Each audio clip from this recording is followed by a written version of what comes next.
I was been obsessed with the Fyre Festival documentary on Netflix Oh my and god. Hulu. I watched both of them. But then I found out that Fuck Jerry was the company that worked to promote, They're like manage the social marketing. media Yeah. of the Fyre Festival. Yeah. And then I found out, the whole time I was watching the Netflix documentary, I was like, wow, these guys are really complicit. I'm surprised that this documentary is not more critical of them because they continued to promote them all the way through the whole thing. And they were showing how the organizers were asking them to delete comments and control the narrative by deleting comments and banning people. And they were like, so we were deleting comments. And I was like, you guys are really complicit in this. It seemed to me like they were in on everything. So it turns out that they are the ones that produced that documentary, the Netflix documentary. What? That's how they had all that insane footage. In the Netflix co-production documentary. between them and Vice, the Netflix documentary. Really? So fuck Which they Jerry. didn't really disclose. That's weird. Yeah, they it's never pretty weird. disclosed it. They were filming and getting all this incredible footage during this fraud, and then they produced the fricking What? That's so weird. the documentary. And then I started going down this fuck Jerry rabbit hole. They're just these. They're like SoFlo, Antonio, but professional. They just steal shit from people, and the people that run that are such douches. I watched this clip of a news reporter being like, "So tell me, what do you guys do? You just create memes all day?" They're like, "Here's a picture. Make a meme of it," and they all try. They're like meme masters, and so they try writing a caption of like, "This is me when my Oh, stepdad God. brings me home from school too early," and I was like, "Whoa." You are the biggest tool on the planet Earth. Wow. So that's how, anyway, he's So like, does that what does that mean about the documentary? That's so weird. I feel like they needed to disclose that. Yeah. But and then I noticed the Hulu one that was not made by them Yeah. was more critical of them, saying that they were being investigated by the FBI and stuff like Ah. that. But no mention Wow. of it on Netflix. Pretty shady. Pretty convenient. And that's what Dan That's told me. So if I crazy. am wrong about this, blame Dan. They definitely were co-production company on the Netflix documentary. There's been a trending tag, fuck Jerry. What the flip? That's right. What the flip?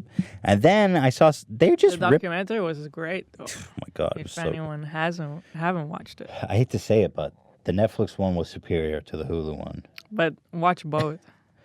Yeah, watch both. But the Netflix one was like one of my favorite documentaries ever. It was such Yeah. a thrill ride. It was just Well, they had more of an inside scoop because they were involved. right. So I it's know. kinda, I hate you know, knowing that. That's the other because- side of it. Yeah. I hated knowing that, but that being said, definitely watch it because it's amazing. And Ja Rule is such a clown. This guy. God. He was like involved in everything. Oh yeah, he was the part owner. The only difference is that this one guy, Billy, he was directly lying to investors. Yeah. Like he was saying shit like they had outside investments of like, tens of millions of dollars when really they had none. Saying that he owned a bunch of stock in companies and had all these liquid assets, he didn't have any. Saying that his previous company made like millions of dollars and when it made like 16,000. So he was falsifying documents and lying to investors. So he's definitely, his ass is fried. I don't want to ruin it because there's some really Yeah. amazing twists and turns in the Netflix one. But there's these great scenes with Ja Rule where after it's a total disaster and they get on a conference call with Ja Rule and all the senior people in the company of the Fyre Yeah. Festival. And they're like, dude, we just committed fraud. They were all very uncomfortable with everything that happened. Yeah. And they're all like, tell us what is going on the call. And Ja Rule is like, no, we didn't commit fraud. I would say, if anything, it was false advertising. I'm like, dude, that's fraud. That's what fraud is. And he's still trying to make the whole thing work after the Fyre Festival was a complete disaster. Yeah. Like, people almost died. I'm there. surprised nobody died. He was still trying to make it work. And on that call, he's like, there's so many smart people on this call right now. It's like, come on, you guys can figure it out. Like, Yeah, I I'm not love one that. of the smart people on the call, but Yeah. there's so many smart people on this call right now. It's like, how do you figure out that you defrauded like $50 million? Figure this out, guys. And then Billy, the organizer, after the flop, there was an interview of him. He's like, well, obviously, version 1 didn't work out. We are refunding everyone and giving them discounts to version 2, which will be next year. I love it. The scam never stops. Love it. Super entertaining. Watch the damn thing. Let's move on. And then there was the R. Kelly documentary. Oh, my goodness. The R. Kelly one? That's also on Netflix, right? No. Or was it HBO? Showtime or something like that? What was it? HBO? Lifetime. Lifetime. Oh, so it's on TV. Thank you, Zach. So Lifetime's all over it lately. They did the Scientology stuff too, didn't they? Or was that A&E? I don't know. A&E. There's too many networks. I'm so sick of cable. Such a scam. I pay like $120 a month, and I feel like I'm watching commercials half of the time. Yeah. At any rate, the R. Kelly documentary was really disturbing. Really fascinating. We talked here about that one article How he's having a sex cult. before. Yeah. Right. And basically it just confirms everything and more. He makes all of his girls call him daddy. Yeah. He has like an initiation process where he breaks them in slowly to the point where he basically locks them in their bedroom. Mm-hmm. They have to ask permission to go to pee, to eat, Yeah. Oh my to god. move, to get out of the room. Yeah, and they have to Okay. call him daddy or he beats them up. It takes away their phone. They can't call their family anymore. It's a cult.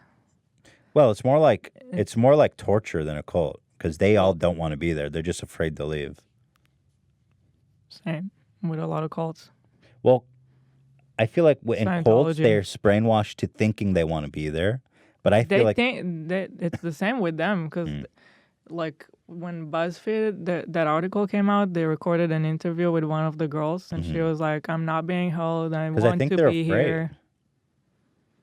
well, at any The rate, blurry line. Yeah. It's hard Yeah. to tell. At any rate, it's really disturbing. Highly recommend watching it. That dude's a creep to the max. I mean, listen, guys, it's public knowledge that he was boning Aaliyah. What's her name? Yeah. Aaliyah, yeah. When Poor she was Aaliyah. like 14 or something, 15 years old. Age ain't nothing but a number. Rest in peace. Yeah, R.I.P. Aaliyah. R.I.P. Yep. Yeah, man, it's crazy.